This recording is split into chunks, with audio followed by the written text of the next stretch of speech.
Now, you've seen you have a diverse group of people here, diverse in their message and diverse in every way. We've even got a woman here who says, it's nice, isn't it, instead on the platform. It's wonderful. Hello.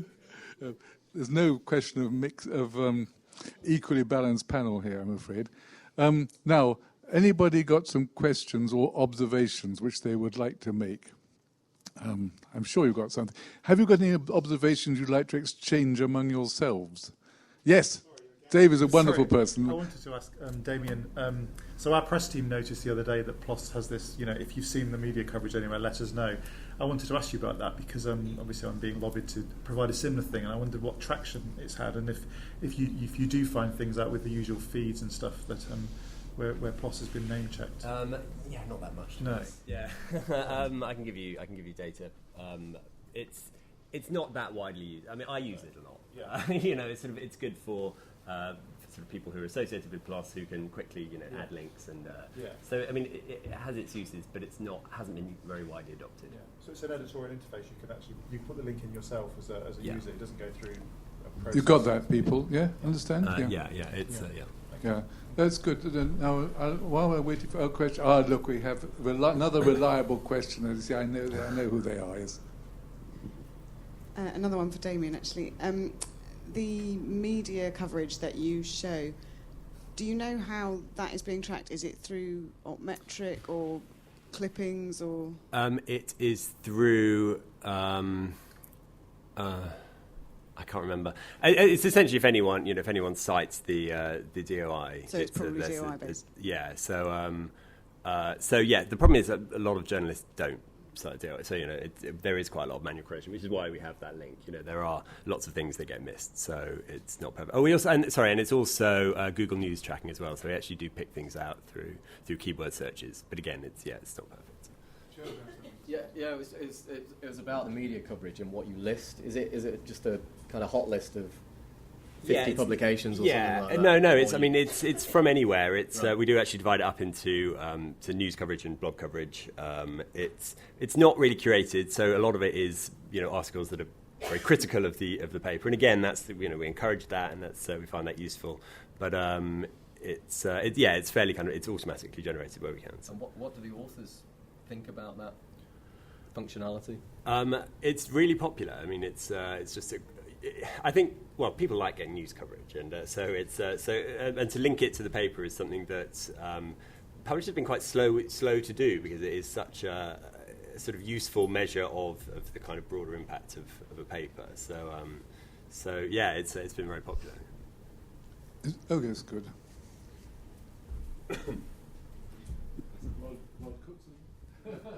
Sorry, everyone. I've got a question for Damien as well. We'll think of some other ones. We talked about post-publication peer review and not quite doing what it was thought it might do. Yeah. How do you find readers of PLOS ONE are finding the sort of high-impact papers in their field? Are they navigating on your site to work out what's there? Because it's such a big entity of material. Yeah. So I was going to talk about that. So I sort of meant by saying I didn't really answer my own question in the. So we. It tends to just sort of happen organically. There is, these papers do get a lot of traction, and I think it's probably, the reason I didn't answer it is that I don't really know. We do some things. We press release a small number of papers, but it is only sort of 10 a week or something out of the 500 we publish. So it's a very small fraction. It's We tweet quite a lot of papers. We do, those kinds of things. But we do find that the stuff just tends to rise to the top. I mean, I'm yet to find anyone who's got an example of a sort of big hitting paper that sank on PLOS ONE. So these things, it does tend to happen. Like, most of our access, as with all journals, is through search. It's Google, then PubMed, and which is where almost all of it comes from. So I would like to do a bit more kind of highlighting on the website and that kind of thing. But I think in reality, it sort of happens through people looking for it. And researchers are doing themselves. Yeah. That's not to say I don't think we should be doing it, but we're not really at the moment. It seems to be working. So. Now, any other questions or comments that anybody would like to have? I just want to have one quick one. Well, for Game, it's for Damien. Sorry, Damien. We're getting our money's worth. Science blogs. why have you given them up? No, it's just research blogging as that particular platform. We're not. It's your own platform. So we do have lots of other link backs from other blogs. So we do track blog coverage. It's harder to find. It's we do, and it's a bit more sort of disparate. So as I said, we use that sort of keyword searching to pull out some of them. I don't know. I mean, it would be nice if it was. If the kind of conversation... So what tends to happen is that you publish a paper, people blog about it and say it's crap or whatever, and those... and then that is kind of via a link on that media coverage thing, which is a little bit buried in related content. And actually those comments on those blogs are often completely critical to the paper itself, but yet they're not, I don't think, being well enough exposed and sort of... and while authors get an email from us if someone comments, if they were to put those criticisms on our paper, and actually on the comments section, then the author would get an email saying, "Can you reply?" But if they do it on a blog, then that doesn't happen, and so the conversation often sort of dries out. So there is a sort of a gap there that I think needs fixing. I think better sort of linking between the systems would help that. Any other? I want to ask one other. Well, I'm sorry, keeping away from you. What time is it? No, it's not time yet. Anyhow. I wanted to ask a question from any traditional publishers present who would like to make a comment about the sort of activities described here and why they're not doing them, or whether they're thinking of doing them, or whether they already do them but haven't invested heavily in them. Any traditional publisher here who I say to use the word traditional in inverted commas, of course, because I'm interested in knowing how much investment in this sort of activity people are willing to do. What do you think? Would you like to say something? I wanted to say something, but not about that. Let's park that. You say something, Richard. I want to ask a question of Elena, actually. Good. It's a question I think that comes from probably only a very partial understanding of what you were showing. I was a little bit intrigued by the mapping of what appeared to be amount of research activity in a country versus the disease burden in that country. And I sort of thought I picked up an inference that was seeming to suggest that if the research activity was significantly disproportionate to the disease burden, that sort of suggested that there ought to be more research activity there. But I just sort of bit of me wondered, well, but what we can't tell from those figures is there a massive amount of research activity going on in, say, the USA, which is being applied in that country. Yeah. So I wasn't quite sure whether I really believed that the figures were showing something that was a useful spur for action. Yes, that is a very interesting question, and I can give an example actually of diabetes, where we have found out that although you would be thinking that the UK would be amongst the top countries in Europe, that they have a relatively big disease burden from diabetes.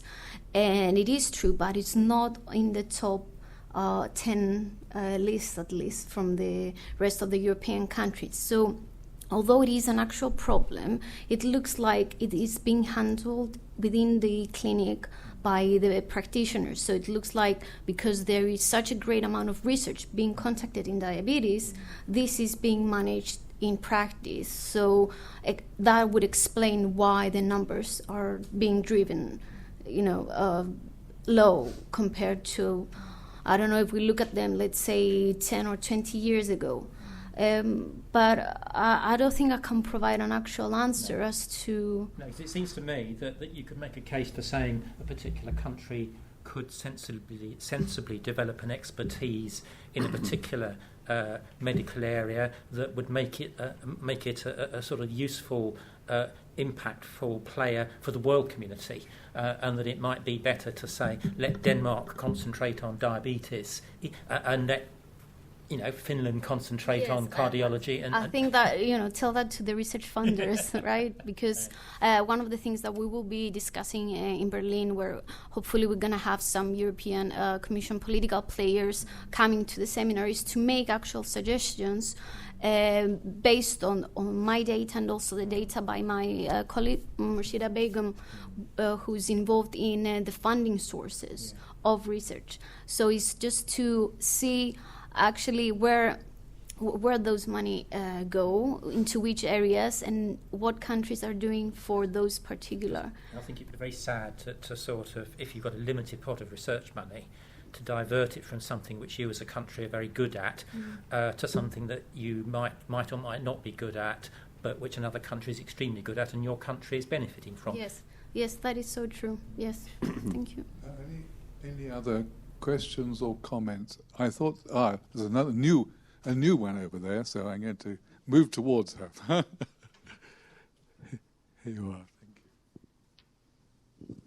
So a question for Eleanor. I noticed you used Web of Science for your database, and I wondered if that perhaps prejudices your research against new fields. So fields that are fairly new may well not have an impact factor yet on their key journals, and wondered if you'd get a different result if you checked against Scopus, if you'd done a quick comparison to make sure that wasn't biasing your data. Yeah, that is an interesting question as to why we're not taking data from other databases.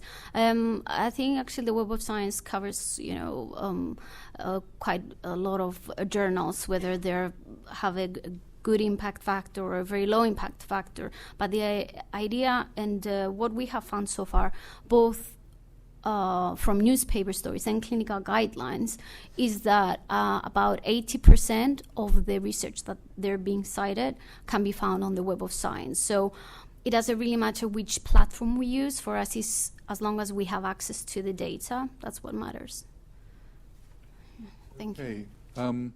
Thank you again for everybody.